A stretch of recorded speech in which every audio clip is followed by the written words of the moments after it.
Hello everyone, welcome to IFS इस magical channel पर। और एक मैजिकल स्टूडेंट आज हमारे साथ जुड़ चुके हैं। मैं क्यों मैजिकल बोल रहा हूँ? बिकॉज वो एक कहावत है ना कि एक तीर दो निशाने। बट इनके लिए वो कहावत और एक स्टेप बढ़ जाती है, एक तीर तीन निशाने। वी कैन से कि क्यों मैं ऐसे बोल रहा हूँ? बिकॉज इन्होंने आईआईटी जाम भी निकाला, उसके बाद सीएट पीजी निकाला, अभी गैड बी निकाला है। एंड गैड बी को ऑल इंडिया रैंक 77 से निकाला है, 77 से निकाला है। एंड आप सभी के माइंड में चल रहा होगा वो 7 नंबर जैसे ही याद आया है। तो यस, बट वानी for the reason we can say कि इन्होंने तीन एग्ज़ाम एक ही झटके में क्वालिफाई कर दिए। सबसे पहले तो बहुत बहुत बधाई हो वानी आपको इसके लिए। थैंक यू बहुत सर। प्राउड फील कर रहा है आईएफएस आपके ऊपर। बहुत सारी बातें कर लेंगे इनसे कि कैसे तीन एग्ज़ाम क्रैक करते हैं एक ही बेस के साथ, एक डिफरेंट स्ट्रेटजीज के साथ। क्योंकि every exam has different strategy, but एक फाउंडेशन सबका बेसिक एक सेम होता है। तो यस सर। जान लेते हैं कि कैसे इन्होंने प्रिपरेशन किया है, कैसे चैलेंजेस फेस किए हैं। एंड बहुत सारी बातें जान लेंगे। जो एक फ्लो में चलेगा इंटरव्यू, ऐसा कुछ टिपिकल फॉर्मल नहीं करेंगे। एंड ये सब बातें जानने से पहले एक छोटा सा प्यारा सा इंट्रोडक्शन इनसे हम चाहते हैं। तो please introduce your self.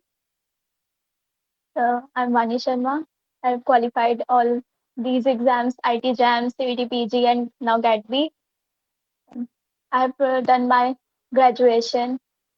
From from Meerut only. Yes, sir, from Merit only. हाँ, मेरे दर्शकों को बता दूं कि ये मेरठ से है।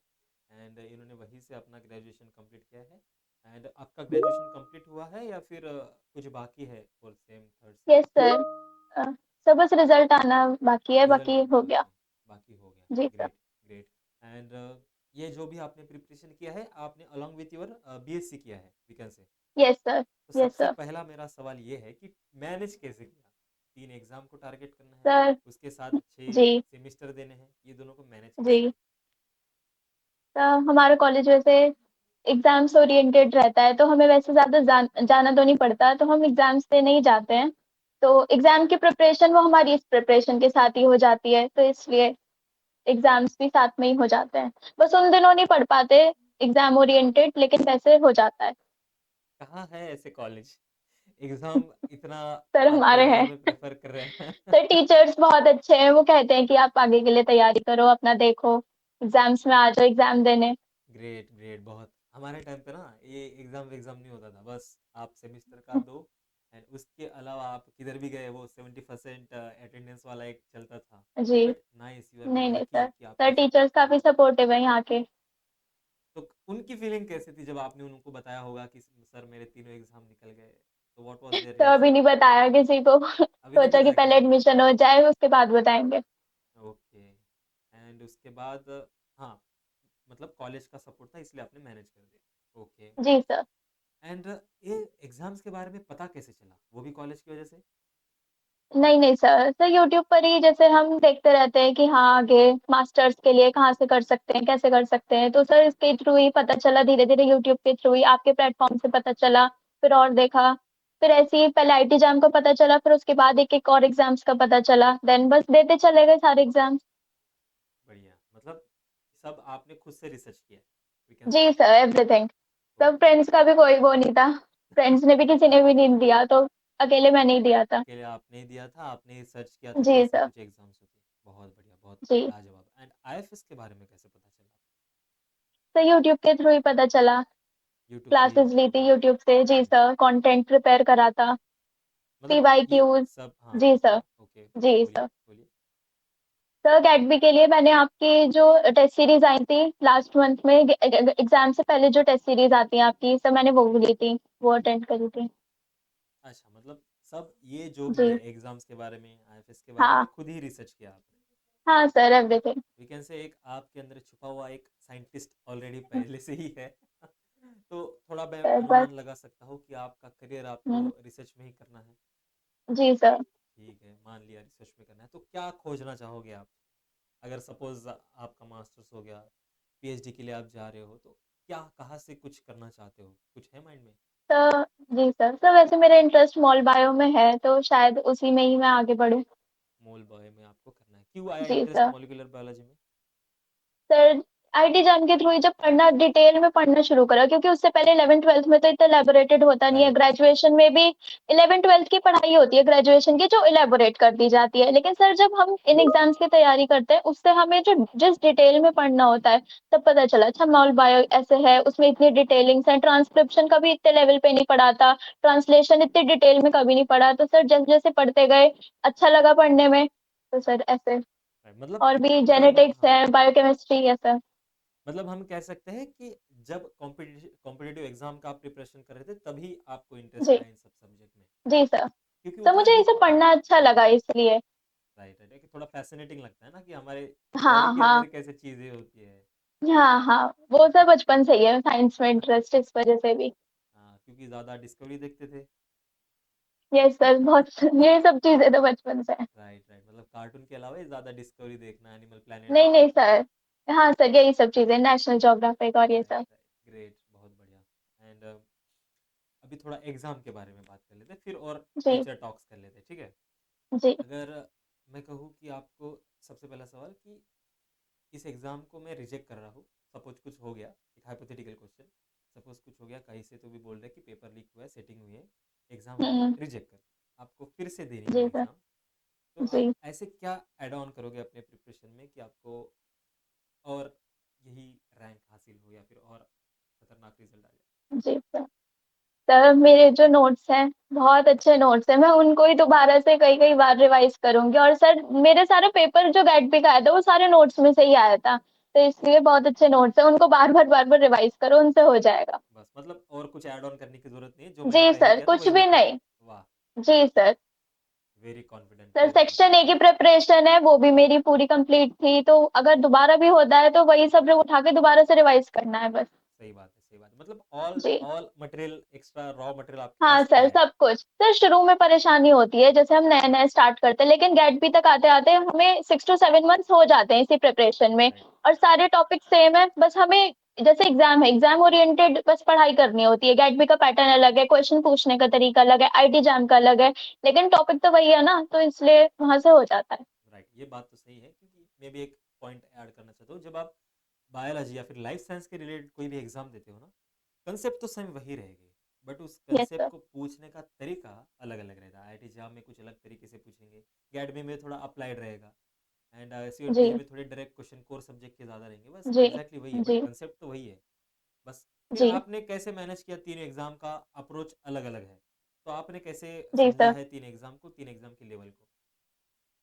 सर सबसे पहले तो वही आईटी जैम का स्टार्ट करा, तब तो बिल्कुल न्यू था, सब कुछ समझ में भी नहीं आ रहा था कैसे करना है। फिर धीरे-धीरे एक-एक यूनिट उठाई, उसको कंप्लीट करा, पीवाईक्यू देखे, तो ऐसे करके तो मैंने क्या करा, जैसे आईटी जैम का है तो फुल फोकस आईटी जैम पर, देन सीवीटी आया तो पूरा उस पे, देन गेट बी तो पूरा 1 मंथ का टाइम था पूरा गेट बी पे।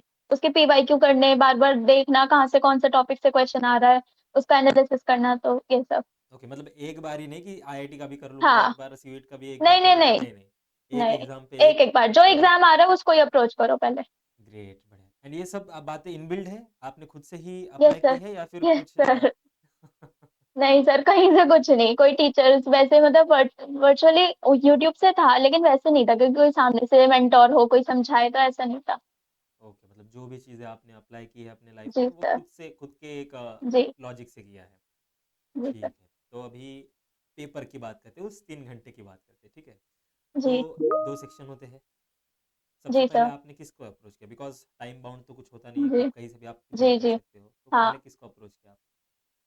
तो पहले सेक्शन बी स्टार्ट करा था, 1 आवर में, बल्कि 45 मिनट्स में मैंने सेक्शन बी ऑलमोस्ट पूरा फर्स्ट टू लास्ट क्वेश्चन तक देख लिया था। और उसमें मैंने 40-45 क्वेश्चंस एक बार कर दिए थे कि हाँ इतने मुझे अच्छे से आते हैं। देन मैं सेक्शन ए पर गई थी, सेक्शन ए के जितने क्वेश्चन आते थे वो करे, आधे घंटे में हो गए थे जितने क्वेश्चन मुझे आते थे, क्योंकि मैं अच्छे से प्रिपेयर करके गई थी सेक्शन ए।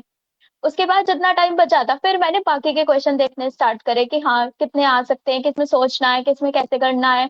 थोड़ा जैसे मैचिंग होती है, मैचिंग का एबीसीडी गलत ना हो जाए, उस पर ध्यान रखना। फिर ऐसे करके फिर सेक्शन ए के देखे कुछ और क्वेश्चंस कि हाँ मैं और थोड़ा ट्राई कर सकती हूँ, टाइम बच रहा है तो मैं मैथ्स का कोई क्वेश्चन कर सकती हूँ और थोड़ा कैलकुलेशन वाला। तो ऐसे करते करते सर मेरा हो गया था एग्जाम टाइम पे, मतलब दोनों में आपने आराम से सिक्सटी हुआ था। सिक्सटी अटेम्प्ट किया था, जी सर। दोनों में। नहीं सर, सर सेक्शन बी में करा था 57। ओके, एंड जी सर। ए में सारे 60 हो गए आपके? हाँ, नहीं सर सारे नहीं करे थे, 40 क्वेश्चंस करे थे। सेक्शन ए में 40 एंड इसमें जी 57। जी बहुत सर। बढ़िया, बहुत बढ़िया। क्योंकि सेक्शन बी में थोड़ा आसान जाता होगा ना 60 कंप्लीट करने में, यस सर, क्योंकि आपके यस सर। क्वेश्चन ज़्यादा होते हैं, उसमें से आपको हाँ 40 छोड़ने होते हैं। हाँ। तो ये जी टास्क आना चाहिए कि कौन से छोड़ने हैं। हाँ, कि कौन सा अटेम्प्ट करना है, कौन सा छोड़ना है। राइट, एग्जैक्टली, क्योंकि सर ईगो पे नहीं लेना है ना उस टाइम टाइम पे, नहीं नहीं कि नहीं ये सर, कैसे नहीं तभी तो आएगा लास्ट मुझे। में ये डिसाइड करना था कि वो 3 क्वेश्चन जो है आप उन्हें अटेम्प्ट करो या ना करो, तो वही है, अगर गलत हो जाता तो नेगेटिव जाते, तो राइट। इसलिए उन्हें छोड़ दो अगर नहीं आता तो, हाँ या मतलब डाउट भी है श्योर, तो छोड़ हाँ। दो। जब आप हम्म। क्वेश्चन सिलेक्ट कर रहे थे, मतलब ऑप्शन सिलेक्ट कर रहे थे किसी जी क्वेश्चन का, तो कितने परसेंट एक्यूरेसी के साथ करते थे आप? सर, जो बिल्कुल एग्जैक्ट आता है वो तो एक गो में ही देखा वो और राइट, आंसर पता वो चल गया, जिसमें 100%। लगता है कि हाँ थोड़ा सोचना पड़ेगा, या इसमें दो तरीके से आंसर आ रहा है दिमाग में कि ये भी हो सकता है ये भी हो सकता है, फिर उसको एनालाइज करना, तो फिर ऐसे करके कर सकते हैं। तो मतलब अगर जिस पे आपको 100% कॉन्फिडेंट नहीं था, वो आप जी 70-80% हाँ एक्यूरेसी हाँ। के साथ कर देते थे। जी अगर उससे कम लग रहा है तो आप छोड़ देते थे। हाँ। जी ओके, बढ़िया। एंड ये छोड़ने की आदत कैसे लगी, मतलब क्वेश्चन कौन से स्किप करने हैं, क्वेश्चन कौन से सिलेक्ट करने हैं? सर, वो खुद से ही प्रैक्टिस से ही, पीवाईक्यू प्रैक्टिस करने से पीवाईक्यूज, उससे ही होगा। पीवाईक्यू से जितना कॉन्फिडेंस हम आता है। प्रैक्टिस करेंगे उतना पता चलेगा। ओके। एंड आपने कहा कि सबसे पहले आपने सेक्शन बी किया, तो इसके पीछे का जी कारण क्या सर। है?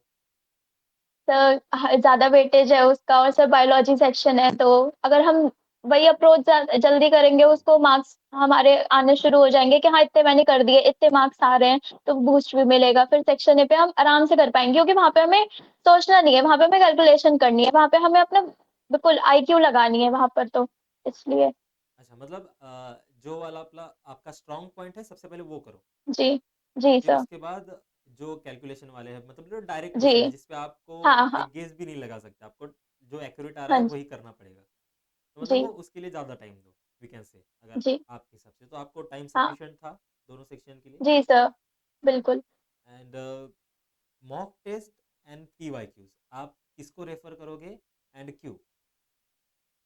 सर सबसे पहले तो पीवाईक्यू ही इम्पोर्टेंट है, क्योंकि हमें पता कैसे चलेगा कि किस टॉपिक से कैसा क्वेश्चन आ रहा है, तो पहले आप पीवाईक्यू ही करो, कई कई बार करो, देन उसके बाद जब आपका लगे कि हाँ ये पूरा तैयार हो चुका है, पीवाईक्यू हो चुके हैं, देन उसके बाद मॉक टेस्ट पर जाओ आप। फिर उससे आपका वही है कि क्वेश्चन प्रैक्टिस, आपको स्किल्स आएंगे कि हाँ उस टाइम पे जब हम 3 घंटे में पेपर करेंगे तो हम कैसे कर पाएंगे, उसको तो अटेंड करना आएगा। बढ़िया, बहुत बढ़िया। तो पीवाईक्यू एंड मॉक टेस्ट दोनों के फायदे बताओ अलग जी। अलग। तो पीवाईक्यू वही, हमें टॉपिक का पता चलता है कि कौन से टॉपिक से, कि हमें उस टॉपिक को कितनी डेप्थ में पढ़ना है, अगर हमने पढ़ लिया उसके बाद क्वेश्चन सॉल्व नहीं हो रहे तो वो पता चलेगा कि अच्छा ये टॉपिक में ये पॉइंट रह गया, उसको और दोबारा से समझो, दोबारा से रिवाइज करो। और सब मॉक टेस्ट से हमें प्रेशर हैंडल करना आएगा, जो एकदम प्रेशर आता है कि हाँ ये क्वेश्चन है हमें नहीं आ रहा, पढ़ा तो था पर याद नहीं आ रहा, तो वो वाली सब चीजें वो मॉक टेस्ट।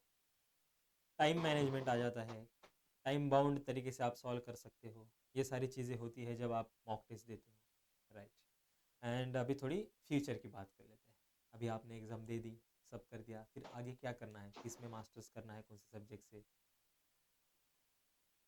सब बायोटेक से ही करना है। बायोटेक से ही करना है, ग्रेट। कब से जी इंटरेस्ट है बायोटेक्नोलॉजी में?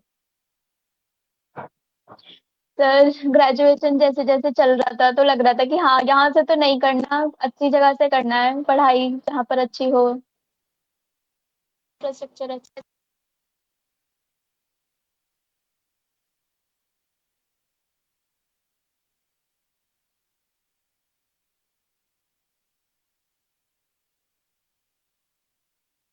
एंड किस में करियर करना चाहते हो आप, मतलब बायोटेक्नोलॉजी अगर आप मास्टर्स कर रहे हो तो तीन ऑप्शन आपके पास आ जाते हैं, एक तो इंडस्ट्री, एक तो आर जी एन डी मतलब रिसर्च में जी जाना है, या फिर एकेडमिक्स में जाना है। जी। तो तीन ऑप्शन है आपके पास, तो क्या सर करना एकेडमिक चाहते हैं? थी। एकेडमिक्स में जाना है? जी सर। ग्रेट, पढ़ाना अच्छा लगता है? तो उससे सब्जेक्ट ओरिएंटेड, जी सर, सर मैं पढ़ाती भी हूँ, ओह ग्रेट। ट्यूशंस पढ़ाती हूँ मैं। जी सर, 2 ईयर्स से ज्यादा हो गया। प्रोफेशनली, मतलब का खुद जी का है? सर। हाँ सर, खुद पे ग्रेट, ट्यूशंस पढ़ाती हूँ मैं। बहुत बढ़िया, बहुत बढ़िया, जी सर। बहुत बढ़िया, very proud of you. And जब आप उस एग्जामिनेशन हॉल से बाहर निकले तो आप एक्सपेक्ट कर रहे थे कि इतना रिजल्ट आ जाएगा अच्छा वाला? हाँ सर, पता था कि हाँ अच्छा तो आएगा। You were very confident? जी सर। ग्रेट। एंड आपका रिएक्शन कैसा था? अब तो आदत सी हो गई होगी ना, कि आईआईटी भी निकल गया, सीएट भी निकल गया, तो यस आईआईटी सर। का ही क्या है। होता है ना, घर जी की सर। मुर्गी दाल बराबर। जी नहीं नहीं सर, पर गेट से थोड़ी ज्यादा एक्सपेक्टेशन थी क्योंकि अच्छा हुआ था एग्जाम, तो ओ, इसलिए। अगर जी आपने सर। तीनों एग्जाम को मैं लाइन में लगा दूं, सबसे पहला प्रेफरेंस एंड किसको जाएगा, एंड हार्ड कौन सा पेपर था तीनों में सर इस बार तो आईटी एग्जाम ही काफी हार्ड आया था, वो तो लास्ट ईयर से उसका क्वेश्चन का पैटर्न ही चेंज हो गया था। से? ओ, पेपर पैटर्न तो वही था, लेकिन क्वेश्चन को पूछने का तरीका, क्वेश्चन हाँ, का लेवल सब बिल्कुल चेंज हो चुका था। इवन पढ़ा हुआ तक नहीं आया था हाँ, हमारा। देखे हैं टीचर्स मैंने भी ये भी। शौक थे कि ये कैसे एग्जाम आया था। जी सर। तो वो हार्ड जी। था। तो सर, हाँ वो हार्ड था, काफी तो हार्ड था। आपका फेवरेट एग्जाम कौन सा था? सर गेट भी। गेट भी था। सर क्योंकि थोड़ा बाद में भी था और तैयारी होती चली गई थी इसकी, तो इस वजह से अच्छा ग्रेट, हुआ था। बहुत बढ़िया। एंड अगर सिलेबस के बारे में पूछूं, तो कौन सा ऐसा फेवरेट सब्जेक्ट था जो बहुत अच्छा लगता था, एंड उसके कॉन्ट्रास्ट में ऐसा कौन सा सब्जेक्ट था बहुत चैलेंजिंग लगता था आपको? सर बायोकेमिस्ट्री थोड़ा चैलेंजिंग लगता था क्योंकि वो इतने सारे अमीनो एसिड्स, उनके स्ट्रक्चर सब कुछ याद रखना। तो सर उसमें मुझे थोड़ी प्रॉब्लम होती थी, लेकिन करते थे वो भी याद, समझते थे कैसे करना है। और सर इंटरेस्ट जेनेटिक्स में, मॉल बायो में, इन सब में रहा। ग्रेट, बहुत बढ़िया। एंड इन सब के पीछे इस इंस्पिरेशन किसको मानते हो आप? सर इंस्पिरेशन ऐसे खुद ही सर हो। बचपन से ही वैसे इंटरेस्ट है। सर बचपन से इंटरेस्ट है साइंस में, तो फिर वही बढ़ते चला गया आगे तक। मतलब ये सब सक्सेस का श्रेय आप ही को जाता है? आपके अलावा और कोई है, या फिर बस आप? सर पता नहीं। सर मैं पढ़ती गई, बस जो अच्छा लगा वो पढ़ते गए, पेरेंट्स ने पढ़ने दिया, तो बस। Right, very nice. एंड किसी को डेडिकेट करना चाहोगे ये रिजल्ट, या फिर खुद को ही? सर खुद को ही करना चाहते, मेहनत तो अल्टीमेटली फिर राइट, बंदा खुद ही करता है। Exactly. Great, I like the straight ways answer of yours, कि चलो मैंने सर किया क्योंकि कोई मैंने था कर ही नहीं, लिया। आगे पीछे कोई भी नहीं था कि हाँ कोई परेशानी है तो किसी से बात कर लो, पूछ लो, समझ लो। कोई भी नहीं था, तो सर खुद से ही करा। बहुत बढ़िया, बहुत बहुत खुशी हुई ये सब जान के, समझ के, सुन के। एंड आई होप आगे भी जब आप जाओगे, एंड जो चीज़ें आपने फेस की स्ट्रगल में, कि कोई बताने वाला नहीं था, कोई पढ़ाने वाला नहीं था, तो जो आपके स्टूडेंट्स होंगे, आपके जूनियर्स होंगे, ये आपकी मॉरल रिस्पॉन्सिबिलिटी है कि उनको बताना, राइट? जी सर। एंड आई होप कि जी। आप डेफिनेटली ये सारी चीज़ें करोगे, एंड बहुत अच्छा करोगे अपने लाइफ में। And all the very best for your bright future. And अभी के लिए तो थैंक यू सर। बहुत बहुत बहुत बधाई हो पूरे आईएफएस की टीम की तरफ से आपको। ठीक है, and thank you thank sir. You for your precious time. Thank you sir.